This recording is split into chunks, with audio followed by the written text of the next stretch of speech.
welcome back to my channel, Project Professionals. This is Prachi Joshi, and today we are going to cover the PMI Code of Ethics. We spend a lot of time talking about the scope, cost, and budget, but none of that matters without integrity. The PMI Code of Ethics and Professional Conduct, the moral framework that dictates how the project manager should behave.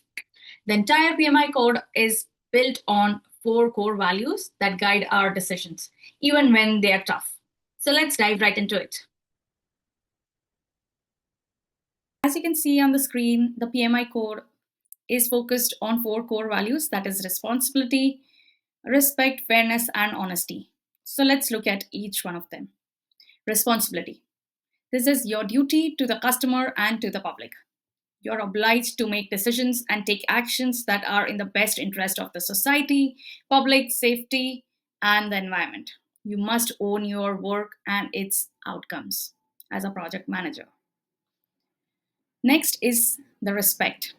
This is your duty to show the high regard for yourself, others, and the resources entrusted to you. This means showing professional courtesy, valuing diverse perspectives, and using project resources wisely. Fairness, you must demonstrate impartiality and objectivity as a project manager. This means making decisions without personal bias. Bias should not come in your way of making the decision. You must avoid conflict of interest. If your decision could personally benefit you or a family member, you must disclose it immediately. So, if a question comes around, would you inform PMI if you are being benefited by any of the things or information? Then you must choose the answer, you will disclose it. It shouldn't be only pertaining to your PMP exam, but also in your work, actual work, or your office, your profession. So you must disclose it immediately. And finally, the honesty. You must understand and convey the truth in all the communications. This means being truthful about your status, your capabilities, and your project's performance. These values are easy to follow when you are managing an in person team, but what happens when you introduce contracts and international teams, right? If this is very, very clear to you, let's move on to legal confidentiality and cultural awareness. As project managers, we often come across legal and cultural borders, which introduce necessary complexities.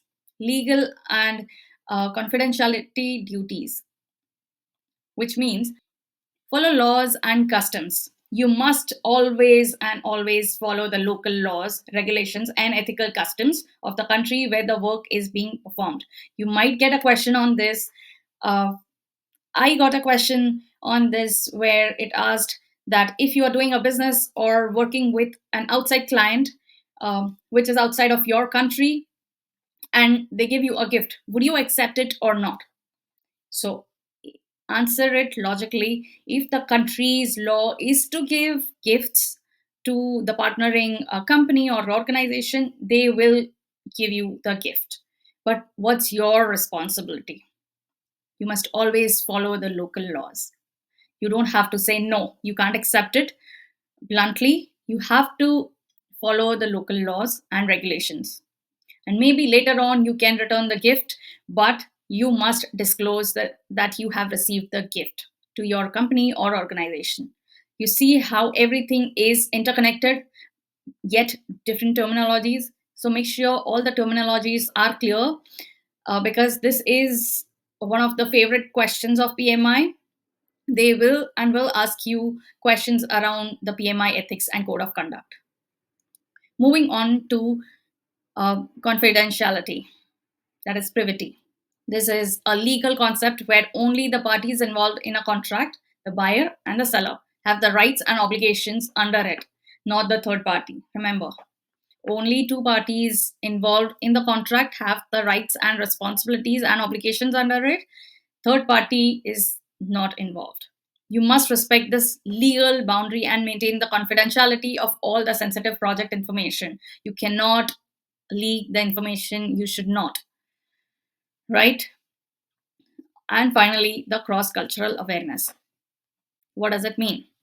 To succeed globally, since the projects and teams are now global, to succeed globally, we must be aware of how culture affects perception. Ethnocentrism is another new term for you. If you guys are noting down the notes, uh, please note down this term. This is a dangerous bias where you measure or judge other cultures using your own culture's standards. Because now teams are working globally, you will come across as a project manager where someone from your team, uh, maybe they are flying to another country for this project, they will come with a perception. Um, they will have their own bias from where they are coming from, their country, their culture. It is natural to judge or um, measure others' cultures using your own culture's standards. So we must avoid this and instead seek to understand local norms. You, as a project manager, might also do the same, but you have to avoid this and instead seek to understand the local norms and get used to it. Culture shock is another thing. This is the initial natural reaction when encountering a foreign environment. Anybody, any human being will have a culture shock when they go to a new country. So be wary of that. That is completely natural, but you have to overcome it and you have to adjust and adapt in the new culture and the new country. That might influence the way they think or perceive the world. Understanding this helps you craft communications that resonate correctly with different language groups. So, with these values and awareness in mind, how do we use them to guide our daily actions?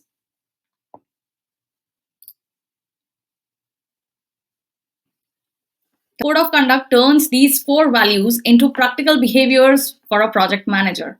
The project manager's responsibility to the customer: you must deliver the product that was promised on time and on budget while also managing their expectations truthfully. The project manager's responsibility to the public: you must prioritize the safety and general welfare of the public over your personal or organizational interest. If a product is unsafe, you are ethically bound to act. Now, how do you manage conflict of interest? The best way to manage a potential conflict is always disclosure. If your team member's cousin is bidding on a contract, you must disclose that potential conflict of the appropriate management body before the decision is made, which is very, very important. And finally, the role of honesty. Honesty applies not just to reporting numbers, but to your professional certifications also. Misinterpreting your PMP status or exaggerating your experience is a breach of the code of conduct. Remember, ethical leadership is not just an exam topic, it's the foundation of truth. By upholding the four core values, that is responsibility, respect, fairness, and honesty, you not only protect yourself and your organization, but you protect the entire project management profession. All right, hit the like button if this breakdown helped you feel more confident about your ethical duties. I'll see you in the next one. Bye bye.